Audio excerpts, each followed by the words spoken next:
From Olympic City and the home of Pikes Peak, this is the Automotive ADHD Show.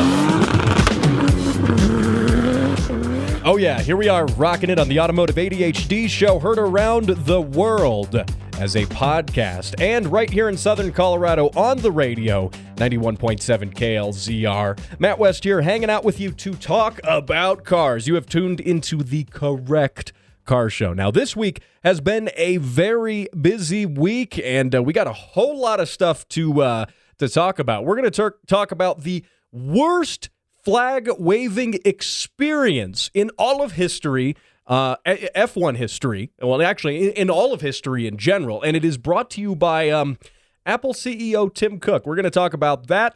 Reviewers also have their hands on the fabled manual transmission Mark V Supra, and so far, they're saying it's pretty good. We're going to touch on that. We're also going to talk about a fantastic announcement for the show with a good piece of news. So this is going to be really fun. Great show in the works for you. And of course, if you love cars, you should love the RPM Act. I've talked about it before on the show, and I'm going to keep talking about it until it passes, until it is written into law. This show doesn't get very political. I know you're tired of it. The election season is coming up. This is the only piece of politics you need to worry about in regard to cars. And the EPA wants to take away your ability to turn street cars into competition-only track cars. And in doing so, they will completely kill off grassroots motorsport. NASCAR, F1, IndyCar, they have multi-million-dollar budgets, huge amounts of money, and they would not be penalized by this at all. Nope, they're not in the line of fire. The EPA is directly targeting the dude like you, like me, wrenching on his car in his garage.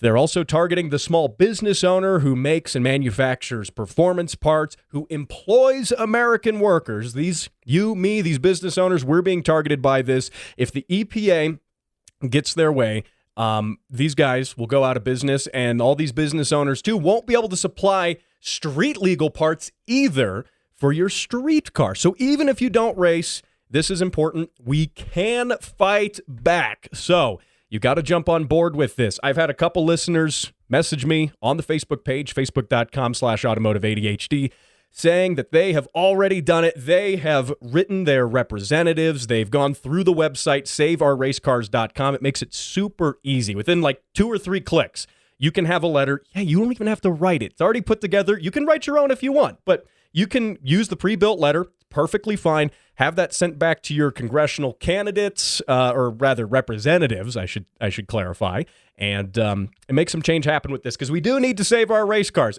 Like I said, I'm going to keep harping on this on the show until we get this thing passed. So anyway, without further ado, I got some other fun stuff to talk about. One note of housekeeping.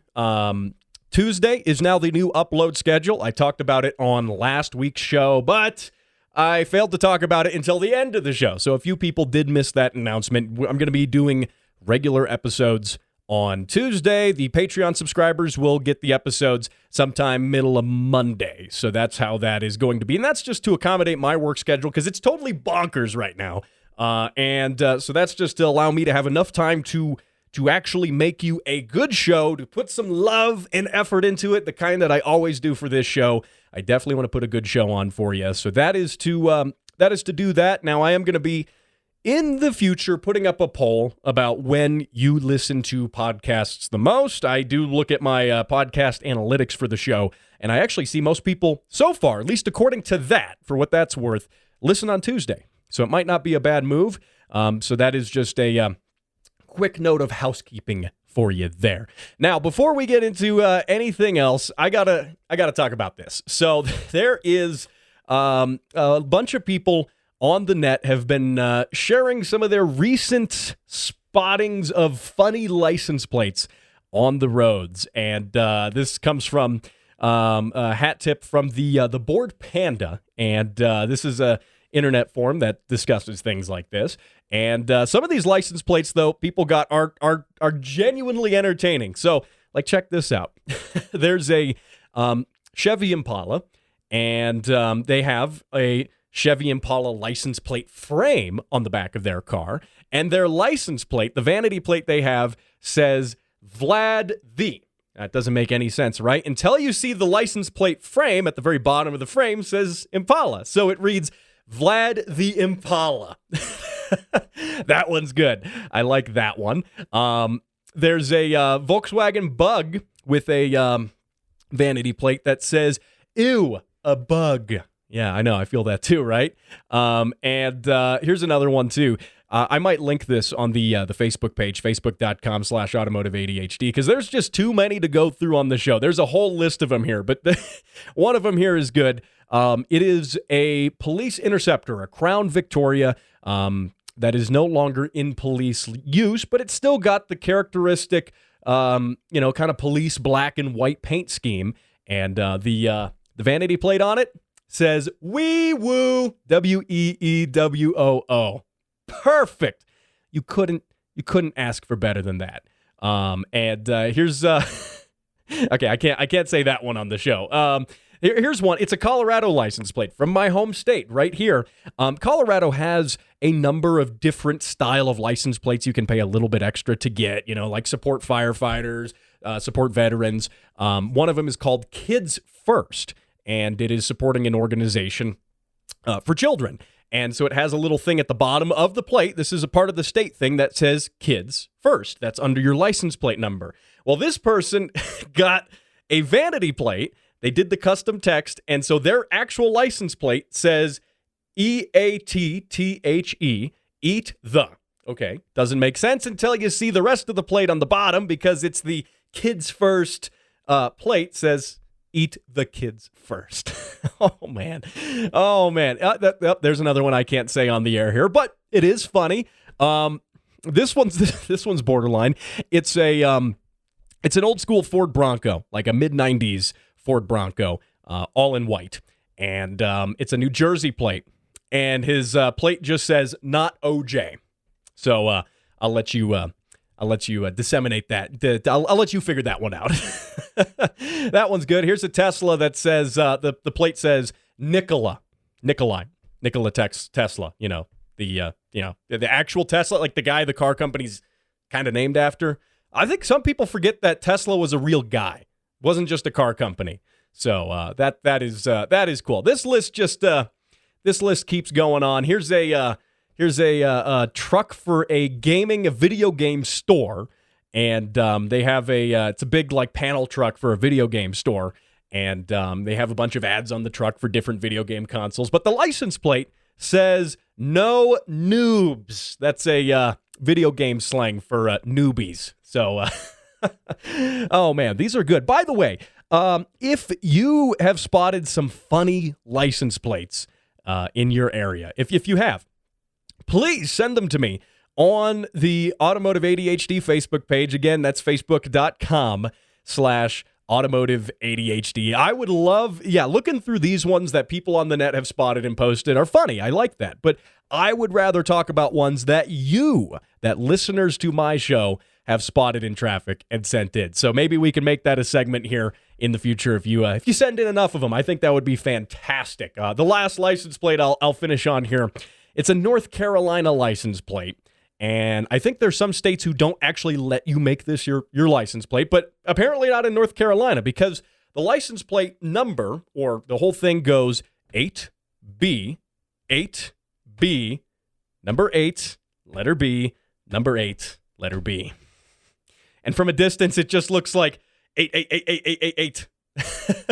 I'm sure in the wrong hands on a fast car, that could be problematic for the police, which is probably why they don't allow you to do that in a lot of places. But again, North Carolina. Now, in all fairness, this is on a RAV4, so he's not going anywhere very fast. He's not running from the cops with this plate. It's not going to work, I don't think. So anyway, send some license plate stuff in if you've seen it in traffic. Maybe you've got a funny license plate. I would love to see it. I will totally talk about it here on the show. Now, another topic I want to get to here in the first segment of the show is has nothing to do with plates, but it is interesting. Volkswagen has kind of finally doubled back on a questionable decision. This is an example of an automaker actually listening to its customers. That rare, I know. I mean, Toyota does that here and there. Does anyone else? I don't know. I mean, I don't want to give Volkswagen too much credit because, it's Volkswagen, but this is good. So for a number of European market cars, as well as a few American market vehicles, they did away with physical buttons on especially the steering wheel. So the buttons you have on your steering wheel to control things like the stereo and the navigation, those are just, buttons. They replaced those with capacitive touch buttons, so basically little touchscreen buttons. And that's not very good considering it's on the steering wheel and you have your hands on the wheel. And when you need to make a turn and move your hands on the wheel, apparently owners were getting rather upset that they kept hitting these capacitive touch buttons, which were very sensitive, much more sensitive than had they been a physical button. So owners were getting a little upset about that and complaining. And the CEO of Volkswagen, he's a gentleman by the name of Thomas Schaefer. He goes out, makes a public statement saying, quote, "We are sharpening our portfolio and our design, plus creating new simplicity in operating our vehicles," which is CEO speak. That's CEO speak for we messed up and we're putting the buttons back. Because he goes on to say, quote, "For example, we're bringing back the push-button steering wheel. That's what customers want from VW." Can't he just say, "Yeah, we're gonna put buttons back on it. Sorry, we didn't know you would hate the touch stuff so much." No, instead he says, "We are sharpening our portfolio and our design and creating new simplicity." Is that, come on, is that CEO speak or what? That is the most corporate business speak I've ever heard to say something very simple. Like, how can you say so little with so many words? I don't know. But he managed to do it.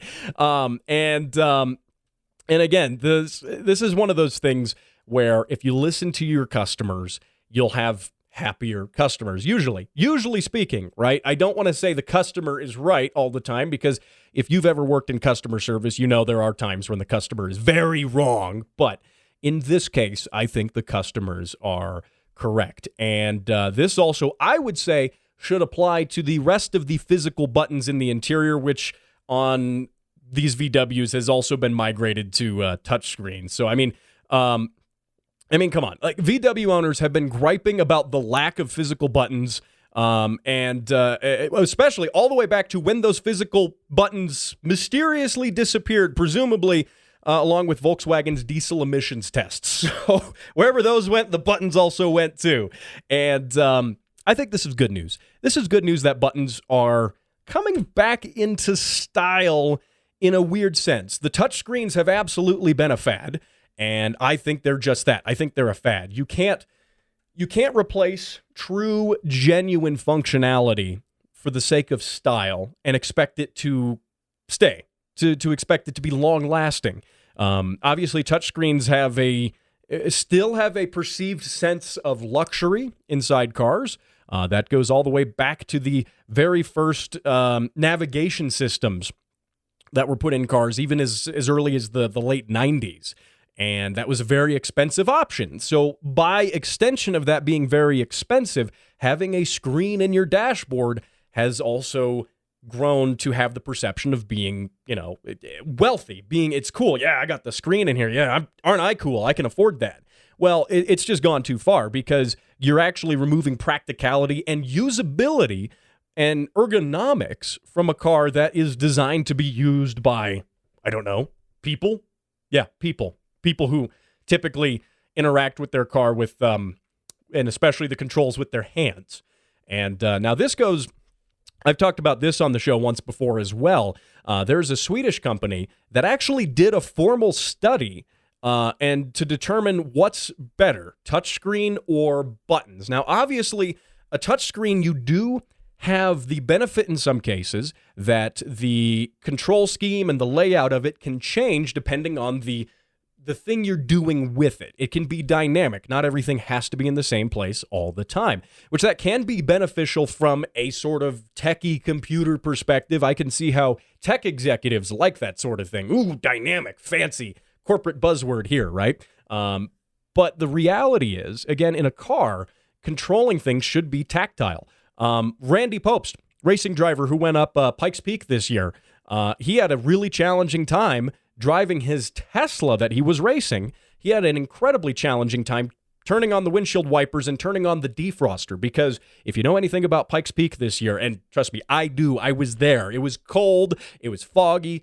there was snow first thing in the morning at the top of the mountain, and it was terrible. And he had to turn the defroster on his race car. Well, he couldn't do it because it's a Tesla, and the defroster is controlled through the touchscreen, and guess what? His racing gloves wouldn't work with the touchscreen.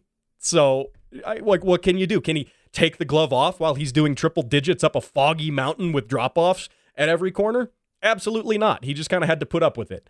That's a good example of it. Back to this study from Sweden. And again, long-time listeners of the show probably remember this from, I don't know, it was maybe 6 months ago. But what they found is they compared what it would be like having an old vehicle. They took a 2005 Volvo V70 and compared it to a number of modern vehicles. The BMW iX, the Tesla Model 3 being among a few others as well. And what they found was that it took about a third as much distance for the driver to take their eyes off the road and look at the buttons, right? So if you're looking not at the time it takes, because when you're driving, time is distance, because you're moving, obviously. So just saying that, and they looked at the time roughly, but let me just put it this way. To complete 4 tasks, which was one of them, turn on the heated seats, increase the temperature by 2 degrees, start the defroster, that's all considered one task, turn on the radio, reset the trip computer, and turn on the instrument cluster lights to their lowest setting. They had to complete these 4 tasks. And in the 2005 Volvo V70, and bear in mind, all the drivers were familiar with each of the cars. They had time to familiarize themselves where these settings were.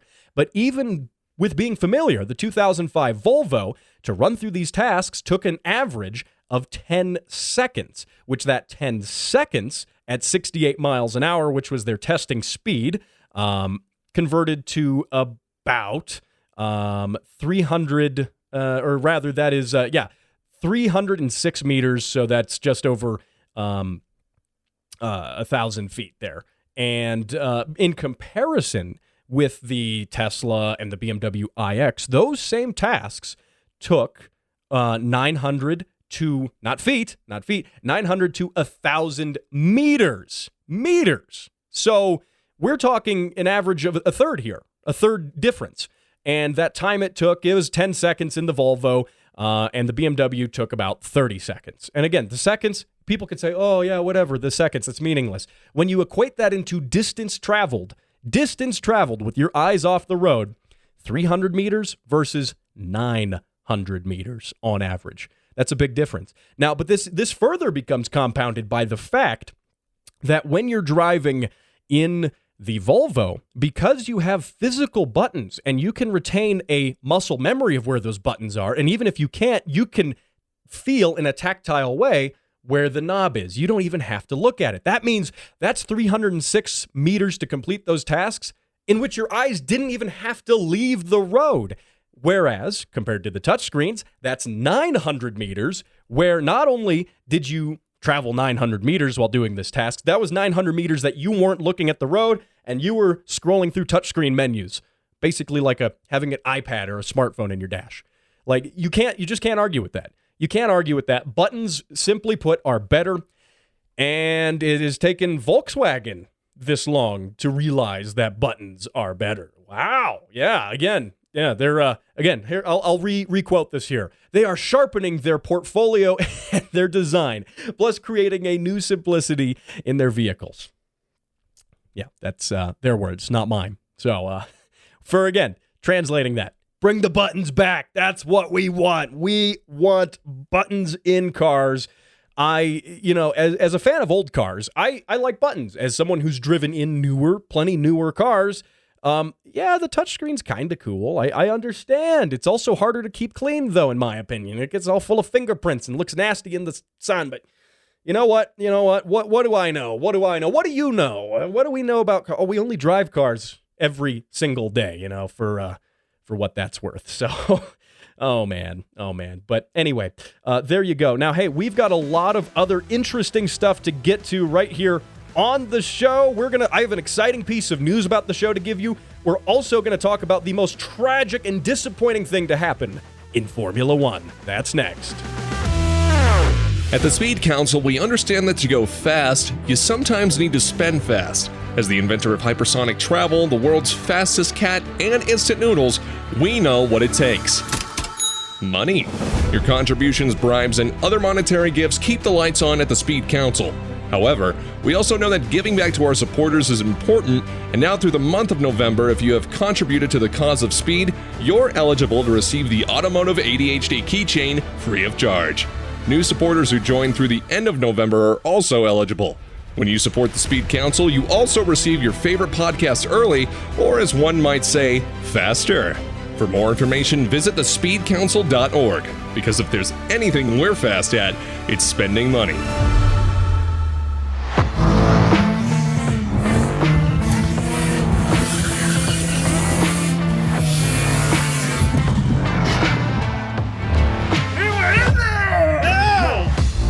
All right, here we are rocking it for the second segment of the Automotive ADHD show. Matt West here, talking cars with you on the podcast, on the radio as well. Those car sounds were courtesy of my buddy, good friend, Tirso, and congratulations to him. I played that car sound a couple weeks ago. That was actually me riding shotgun with him. He was doing some very skillful drift driving at the Slush Motorsports Festival, but I'm also playing that because I want to congratulate him on getting married. He married his beautiful wife, Maddie, and they sealed the deal with drifting.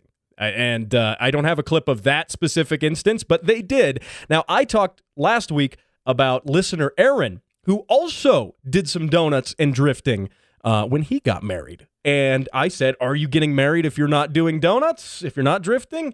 I don't know. Hey, Tirso did it too. Further reinforcing my point that at all weddings, I think it should be mandatory. It should be part of the ceremony that after, you tie the knot and you walk out of the venue, that you and your, you and who you're marrying, both of you, be it man or woman, both should get into your respective drift cars and go drift around the wedding venue.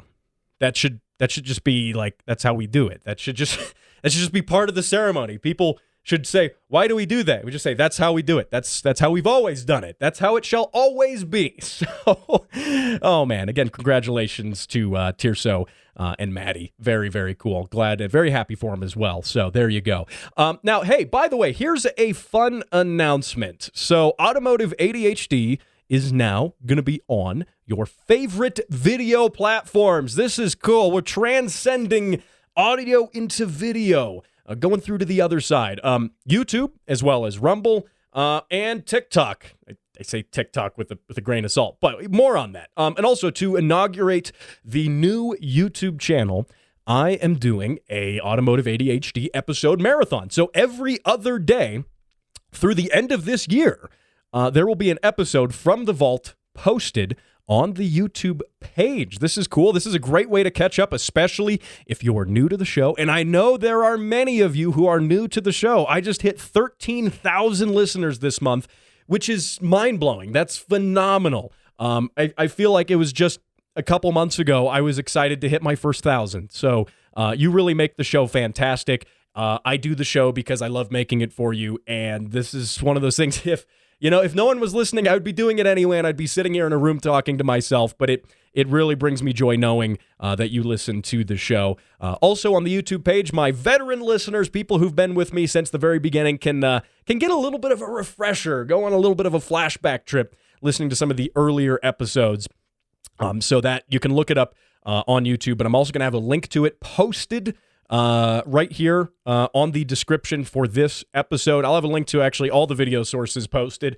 And slowly but surely, we shall also do the show on video, which is a goal I am working towards, setting up a video studio and doing the show that way. It'll still be audio, but then there'll be a video component. So those of you who for some reason want to look at my face. I don't know why you would. Do I want to look at my face? I don't know. But for those of you that do, that will be available. And I've also been having fun posting a few things on the Automotive ADHD TikTok. I mostly post silly stuff there. Like I posted a video a little while back explaining how the door handles work on my AE86, and it got 750,000 views for some godforsaken reason. I mean, come on, they're just door handles, but whatever. You can absolutely check that out. Look in the description of this podcast for all the links for the YouTube, the TikTok. You can also find the show at rumble.com/automotive ADHD, which is just it's an alternative video streaming service. So you can check that out as well. So now let's talk F1. I want to take a minute to talk about it. I talked a little bit about F1 last week. I know I don't always discuss it, but that's because there's something so controversial that happened this past weekend in the US Grand Prix that I have to talk about it. But here, first, listen to this clip. Now the track will swing left-handed. Hamilton hasn't given this one up, but Verstappen, with better traction, just moves ahead and through the higher speed corners has the lead of this race. Max Verstappen, you are world champion. We are world champions. Thank you so much, and thank you, Dietrich Mateschitz, for everything that you have done. David Croft on the call. That was, again, just this last weekend, the US F1 Grand Prix in Austin, Texas. That is where Red Bull won the 2022 F1 Constructors title. Of course, Max Verstappen finished first in the Red Bull car, which last week I said wasn't very surprising that he, was in first last week, and he was also in first this week. And then Lewis Hamilton followed up in second place with him. The end of the race was a fantastic tussle between Verstappen and Hamilton, obviously, again, with the title going to Verstappen at the end. But it was a good race. F1 will go on to race the Monaco GP, or not Monaco, sorry, make that Mexico GP. I mean, come on, they both have M's in them, right? The Mexico GP next weekend, but none of that, what I just said, what you just heard, none of that is that controversial. Deep F1 fans might have some controversy with F1 or with Red Bull and their budgets, but no, we're not talking about that. None of that. That is just peanuts compared to what truly happened, what transpired during the race, which is it was all going very well, honestly, until near the end, when a stray tech CEO, Tim Cook, CEO of Apple Computer, wandered into the event and delivered what is perhaps the most pathetic checkered flag waving in all of F1 history. I mean, over the course of F1, they invite celebrities and influencers and important people to come in and wave the flag at the end of the race, the checkered flag. This isn't any other flag. This is the you're finished with the race. This is a big deal, right? And sure, celebrities have biffed it. They've waved the flag at the wrong time. They've done all sorts of stuff, but nothing, I think, in all of F1 history quite tops this, because he waved the flag so poorly that I could barely even tell he was waving the flag. And looking at how unenthusiastically he waved the flag, it's almost like he was forced to be there rather than was invited to be there. And here's another sound clip. Listen to this. As we see the checkered flag there in hand, waiting for whoever gets it, and that's Tim Cook, the CEO of Apple, who's on site today. Possibly the worst checkered flag waving in Formula One history by the Apple boss, Tim Cook. So, all the wealth in the world and all the iPhones and iPads and everything can't give you a sort of strong wrist and a nice action to do that. So, come on, Tim Cook, you can do better than that. Well said. Well said. Again, so this is audio. You can't see it, but he walked up to the flag waving area, and the cameras were on him. He had the flattest, most neutral expression on his face. He showed zero emotion whatsoever. If anything, the maybe slightly showed some disgust at being there, but for the most part, he was emotionless. He walked up to the edge of the podium there and held the flag. The official handed him the flag. He walked over, raised his hand up, raised his hand down with the flag a couple times. Maybe traveling only like 30 degrees in his actual flag waving movement. I mean, it was pitiful. I wonder how any of the drivers actually knew the race was over because of how terribly and how unenthusiastically he waved this flag. Again, waving a flag at a racing event, it serves a couple of purposes. Obviously, the safety officials are going to wave flags to indicate certain conditions to the drivers, be it a yellow flag, black flag, depending on what racing you're doing. The flags occasionally have different meanings, but the flags have to be waved very vigorously so that the drivers who are traveling very fast can see the flags. For one, there is a practical purpose for waving the flag in a certain way, in an enthusiastic way. But then there's also the emotional reason for it. There's not quite as much of a objective reason as there's sometimes a subjective reason. It's the end of the race. Not only is it the end of the race, it at least is the end of the running for the constructors title. Now, it's not the end of the season necessarily, but that's a big deal in the race. I mean, that's substantial. This race has weight to it. This has more merit to it than perhaps some of the other races during the season. And you need to wave that flag at the edge of the track there vigorously, with joy, with passion. I mean, you really got to wave that flag, both for, again, a safety reason, but also for, a subjective reason, which is it's exciting to be there. It's F1. I mean, come on, a robot would have waved that flag more enthusiastically than Tim Cook did. And folks took to Twitter to share their opinions, which largely align with mine. So I like to think I'm in the right here. And a user on Twitter by the name of Chris MD10 says, unfortunate mix-up for Tim Cook after signing up to the Surrendering Your Country flag waving course instead of the F1 checkered flag class. Yeah, he did wave that. He waved that flag more. That makes sense. When you look at it, that was not like a congratulations, drivers, the race is over, welcome home. That was more of we're surrendering, and I mean it was it was pitiful. That's there's not enough adjectives in the English lexicon to describe how he waved that flag. Now, they probably paid him a considerable amount of money for his appearance, and obviously it wasn't enough money because he would have been more enthusiastic had it been. I mean, do you think these celebrities, I mean, they don't show up for free. I don't think any of them show up for free. And let me put it this way. Let me put it like this. Steve Jobs would have waved that flag better. Other Apple CEO and founder, obviously. Steve Jobs would have waved the flag better, and he's dead. He's 6 foot under. I mean, he's past tense, and he still would have waved the flag better than Tim Cook, in my opinion. Now, I would have waved the flag better, too. And the thing is, F1 wouldn't have had to pay me a dime. I would have done it for free, and I would have waved that flag in a way that honors racing and all of the heritage between all of driving, all of motorsports. I would have waved that flag the best I could, and I would have done it for free. And maybe I should do it for free. I don't know. If you support this, hey, let's get a petition together. Let's get Automotive ADHD on F1. And I mean, hey, I would sign up for that, though.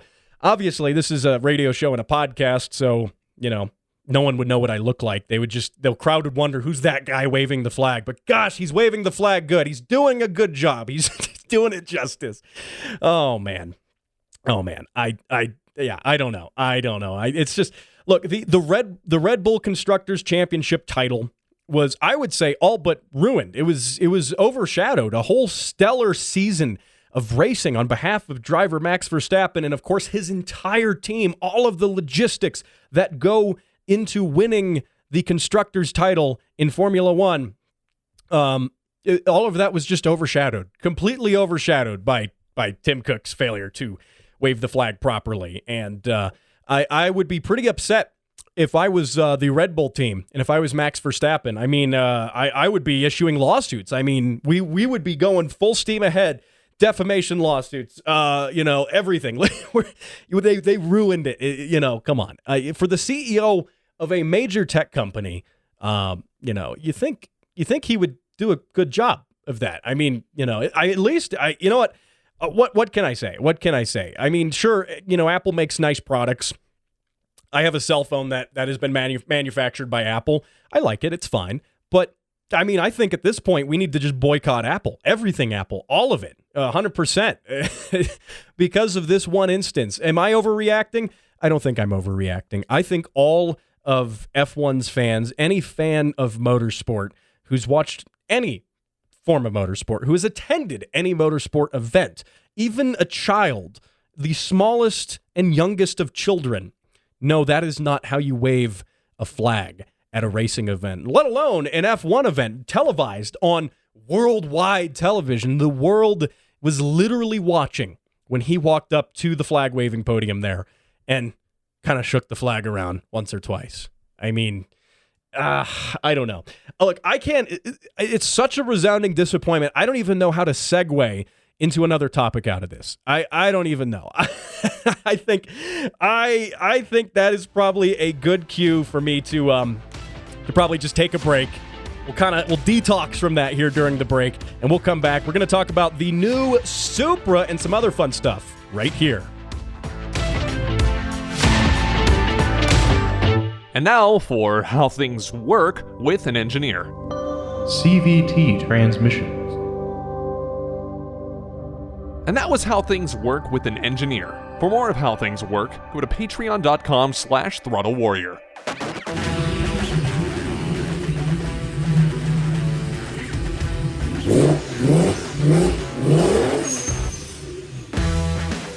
And here we are, rocking it for the third half of the Automotive ADHD show. Matt West here, hanging out with you, talking cars, hopefully coming off of that disappointment from the last segment there. But hey, by the way, those car sounds, that cheers me up. Hearing your car sounds cheers me up. Those were sent in by Josh Maldonado a couple months back, and I just wanted to dig them out of the vault. And play them again, because that's fun. That's a supercharged NSX.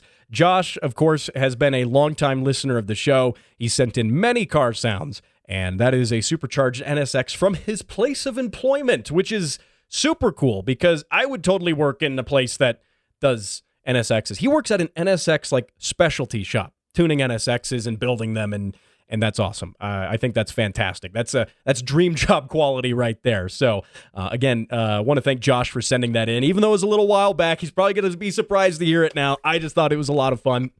And, of course, I can encourage you to send in those car sounds. If you send them in to the Facebook page, facebook.com/Automotive ADHD, I will play them on the show, and you also get entered for a chance to win in the Car Sound of the Month giveaway. This is a great way for me to give back to you, and you get the Automotive ADHD keychain. It's a very nice keychain. You also get the Automotive ADHD sticker and a $25 parts store gift card, which may be a small drop in the bucket on your project car, but every little bit counts. Every little bit helps. So if you want a chance to win that, I do the drawing for that monthly.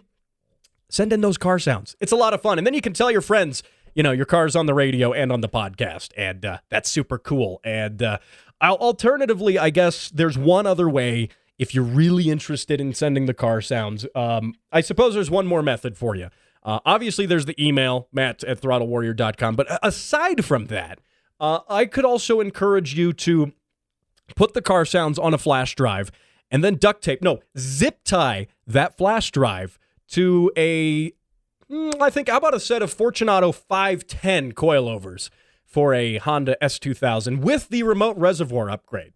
How about that? If you do that, I will send you as many keychains as you want and play your sound on the show as many times as you want. I mean, your car sound will just be on the open of the show, the very beginning. It'll be there every time. So I can also encourage you to do that. So, oh man. But anyway, next thing I want to talk about here, we got to move through the topics. Busy show is a report from Car and Driver.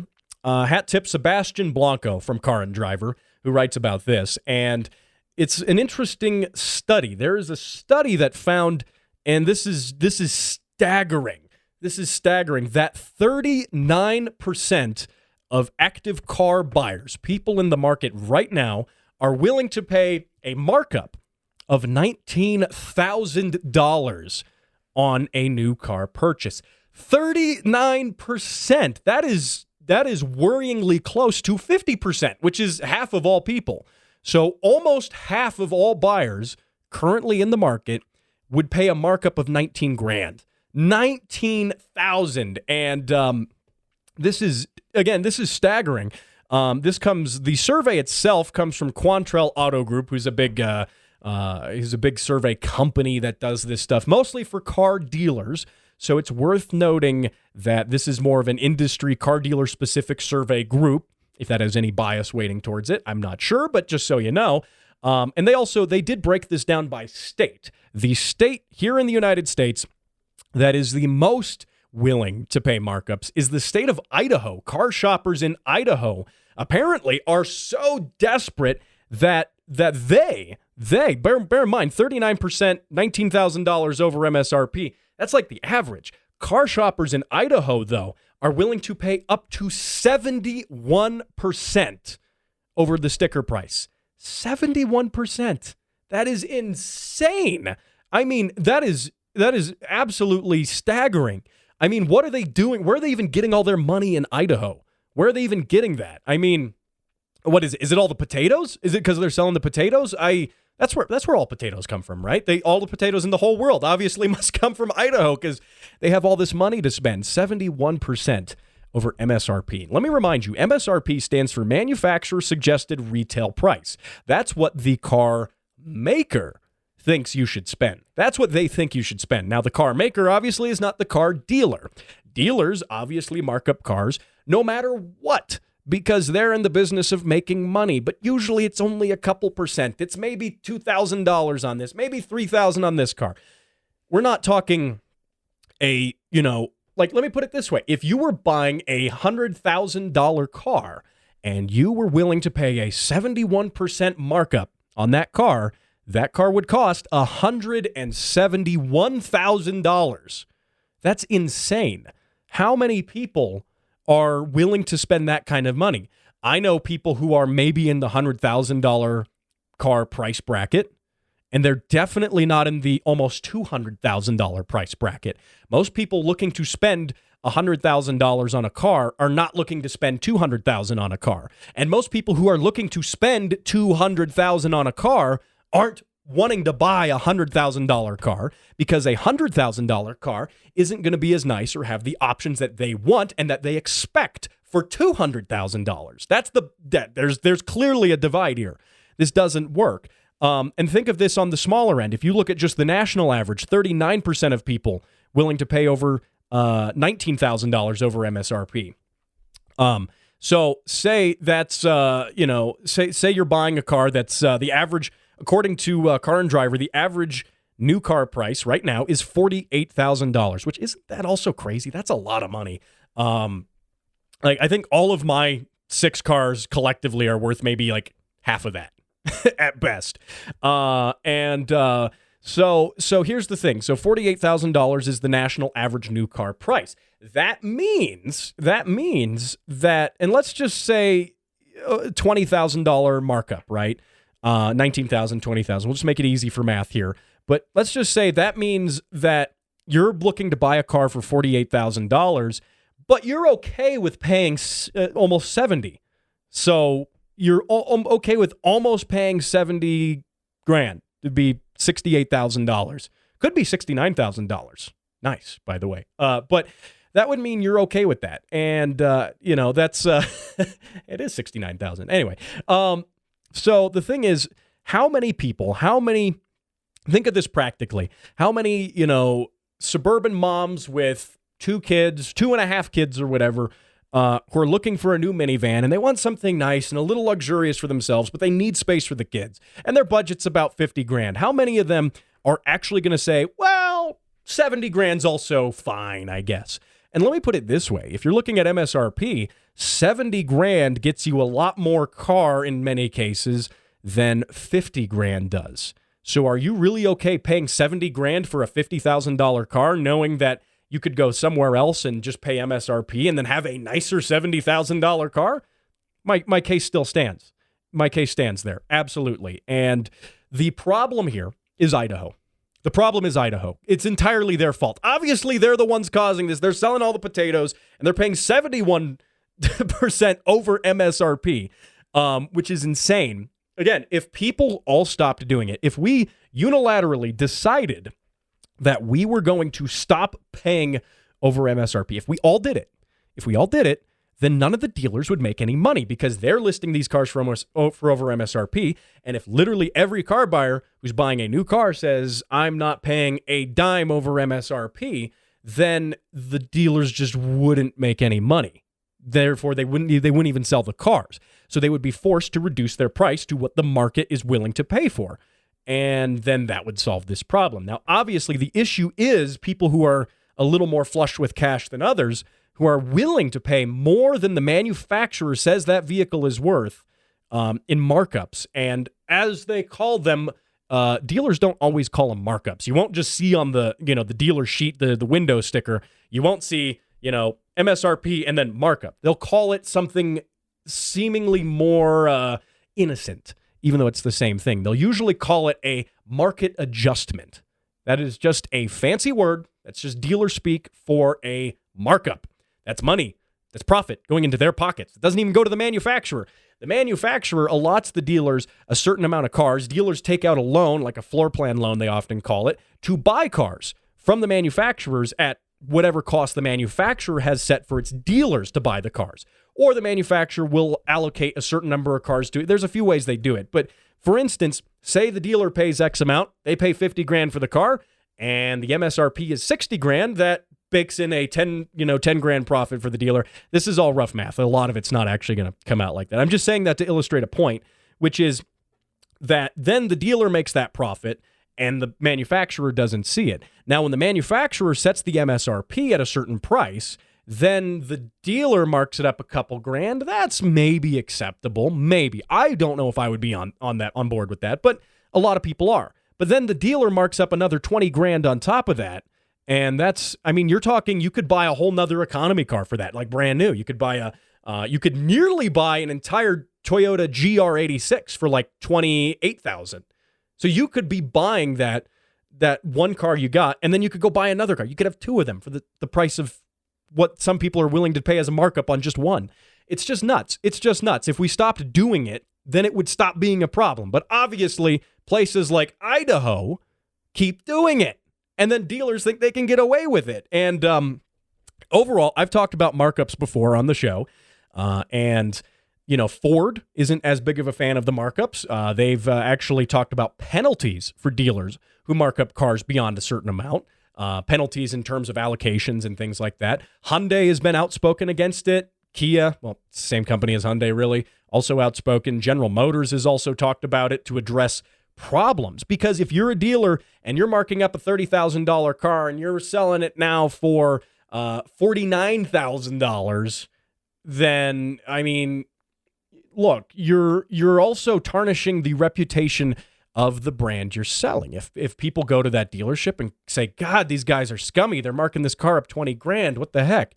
Well, now, even subconsciously, you've taken that negative connotation and associated it with, say, Ford or Hyundai or GM. Because, again, the dealerships, I've talked about this before, the dealerships are the face of the manufacturers. The dealerships, even though they're privately owned, the manufacturers don't own the dealerships in most cases, unless you're Tesla. That's a little different. But in most cases, they don't. As a dealership, you're the interaction. When the customers interact with Chevy, they're interacting with Chevy through the Chevy dealer. The dealer is a liaison. Even though they're privately owned, they're a liaison between the manufacturer and the customer, and it is their duty to uphold the image of the manufacturer, or else the manufacturer is going to get salty because the dealer's not representing the brand as well as they would like to. They could lose their brand affiliation with that automaker if they kept doing that. So that said, all is not lost. All is not lost. There, according to this same survey, are a couple of states where the dealership markups aren't nearly as bad. And also, people aren't willing to pay nearly as much for said markups. And some of the states with the lowest willingness to pay markups boil down to this, which is, for instance, North Dakota, Rhode Island, South Dakota, West Virginia. they're willing to pay, on average, buyers there are willing to pay only 11% over MSRP. And then the states with truly the lowest are Colorado. Hey, that's me here in Colorado. New Mexico, Oklahoma, and Wisconsin. At least for something, we have common sense here in Colorado. We do have some beautiful mountains. The fall colors right now are awesome. Looking out my window right now at Pikes Peak, you see Pikes Peak, there's snow on the top of the mountain, and you can see all the little patches of aspen trees because they're like bright yellow around the mountain. It's really cool. I love it. But anyway, I digress. Yeah, at least here in Colorado, we're somewhat sane when it comes to purchasing cars. And I haven't noticed that many crazy markups here. I do know folks who work in the dealership business, and so far it seems pretty tame. But that's not everywhere because Idaho exists. If we just like carved Idaho out of the country and just like moved it somewhere into like the middle of the Atlantic Ocean, they can just go be Idaho over there and have their high markups. That might solve all of our problems. And then all the other dealerships would finally realize that they can't make any money if no one buys things at the markup. So anyway, there you go. Now, hey, speaking, one last topic before we wrap the show up. Speaking of markups in cars that have had serious markups before, but thankfully they're a little better now, is the new Toyota Supra. Yeah, this is cool. The Mark V Supra. It's been around for a couple years now.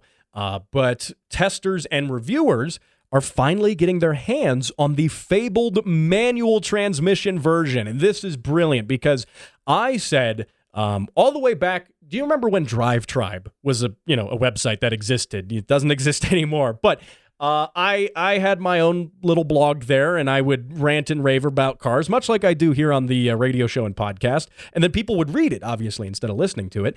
But I talked about at the launch of the Supra that I had an unpopular opinion, which is that I actually liked the Mark V BMW Supra. And okay. Yeah, I know it's BMW. But I actually said that I liked it and that I didn't really care that it was a BMW. And that article got like 50,000 reads within the span of 24 hours. It was mind-blowing. And a lot of people really did agree with me. Obviously, you have your Toyota purists, and you can't say that I'm not one. I own two AE86s, a Toyota Tacoma. I've had a 4Runner in the past. I do enjoy Toyota. But even as a Toyota purist, I don't mind the relationship with BMW and Toyota because without that relationship, we wouldn't have had a Mark V Supra to begin with, just because of economics and the way of scale and manufacturing works now for lower volume sports cars. We just would have not had one. So it's either don't have one or have BMW help out here with the drivetrain. And I do like the Supra. I think it's a good looking car. In person, they look a lot better. But the biggest problem, and I said this back when I wrote that article years ago when the car came out now, was that the car did not have a manual transmission. That was a shame for a sports car to not have a manual. Absolutely a crime. And Toyota listened to their customers. And it took them a couple years. And I kind of knew they would do this. But they listened to their customers and they brought on a manual transmission. They co-developed it. It's a BMW source transmission, but Toyota did a lot of development with it to make sure it worked well with the car. They put it through all of their standard Toyota testing and things like that. And it's good. Car and Driver